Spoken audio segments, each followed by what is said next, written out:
Hi everyone, Anthony Fantano here, the internet's busiest music nerd. And it's time for a review of the new Nails LP, Abandon All Life.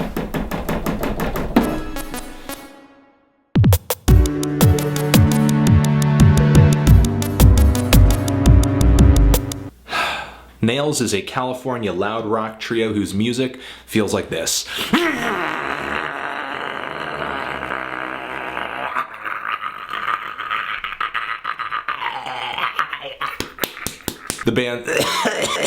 The band's debut LP, Unsilent Death, that got reissued on Southern Lord a few years ago, is easily one of the most aggressive records I've ever heard in my life. To the point where it really kind of set a bar for a lot of bands working with this hardcore, punk, sludge, doom oriented sound, as well as grindcore and metalcore. Really, the band blends all of these together into this giant, to be reckoned with, relentless power violence tornado that destroys all albums in its path. The band reaches such a fantastic level of brutality without sacrificing what a band sounds like playing together, you know, like humans. It's not like they go so fast or are so clean or are so, I guess, sort of proficient and perfect that it sounds like you're listening to a machine. Not the case. The band has a very kind of dirty, grimy, filthy, dirty sound, while still maintaining heaviness and clarity. So, with such a fantastic debut LP, where would Nails even go from here? Well, for a band that, you know, really kind of rose to the top of the whole intensity thing when it comes to power violence, it seems like the only logical way to go would be to get even more power violent. And without question, Abandon All Life is a shade darker than its predecessor in terms of just heaviness, volume, distortion, vocals as well, speed and intensity. This record has very, very little breathing space, and length too. The band actually, I believe, clocks in 3 minutes longer on this LP, making an album that is 17 minutes. So in a lot of ways, with some very close listening, this album is a step up. But these changes are so slight at times, Abandon All Life can kind of feel like you're listening to Unsilent Death Part 2. The band pretty much already crafted the perfect killing machine. How could this new LP even live up? Even though Nails has succeeded in making an LP that I think is more merciless, maybe at the end of the day that is added up into something that is a little less catchy as well. Like the bloodthirsty introduction on this track. I love that the band switches things up from D beats to blast beats. There's some heaviness to this track as well, but there's not really much I remember about it listen after listen except the intensity of it. If anything is an interesting or surprising change on this track, it's definitely the vocals, which are no longer sitting down deep and low in that guttural range. Instead, Nails are delivering vocals that feel much more like a cracked, pained, desperate scream.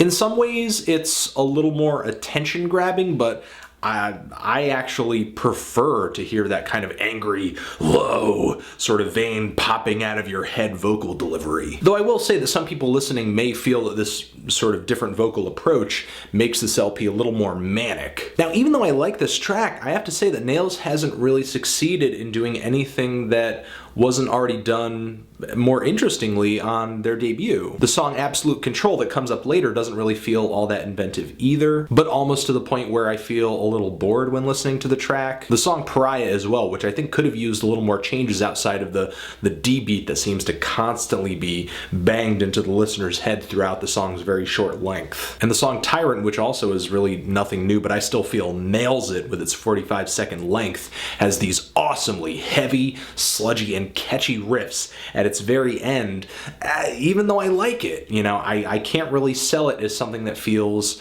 all that electrifying in comparison to what I've heard on their debut. The song Wide Open Wound is the first real huge change of pace that the album serves up around its midpoint. It's a 3-minute song, it's really a sludge metal song, but considering that this track is about 3 times longer than than many other songs on here, I don't really feel like Nails justifies the track's length. Though the riff that they dish out is heavy because of the production, it's not really, you know, an immaculate show of writing, and they repeat it so many times as if it is. And the guitar solo that shows up in the latter half of the song is just really not interesting. Just this one long drag down the string and just a little bit of noise. It kind of reminds me of how awesome some of the guitar solos were on the previous LP and how they really made some of the songs stick out, which was kind of necessary, this melody coming from the guitar solo or the guitar lead, because the riffs were so heavy and so blurred that they were lost in translation. Thankfully, the other longer tracks on this LP are a little bit better. God's Cold Hands is a complete roller coaster, multifaceted, one speed switch after another, blast beat, D beat, blast beat, D beat, just one slight change after another. I love that Nails is able to play music that is so brutal, but they really try to put methodical details into their songs, which separates them, in my opinion, from other meat and potatoes kind of grindcore or power violence acts. The closing track on here, which is 5 minutes, and I believe the longest track that Nails has ever written, the solo on this song is the best solo on the entire LP. And the band lays some really awesome details into this song as well, justifying its length. I love that they were able to write a 5-minute song that sounded good throughout. I love the kind of rising and falling actions of some of these riffs and the pulsating bass drums behind them, like these guys are not just thrashing and bashing. There's interplay here, there's great playing here. And this song especially shows ambition, the most ambition on the entire LP. I wish this ambition showed up a little more on some of the previous tracks. Though I did like this album overall. Nails still sounds aggressive and heavy as freaking hell.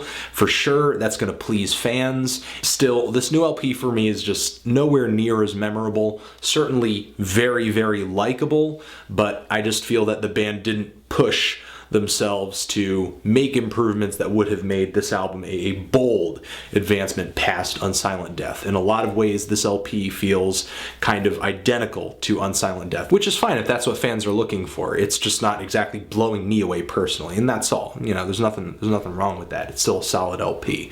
I'm feeling a light to decent 7 on this album. If you've given it a listen, what did you think of it? Did you love it? Did you hate it? Why? What do you think I should review next? And yeah, that's about it. Anthony Fantano, Nails, Unsilent Death, forever.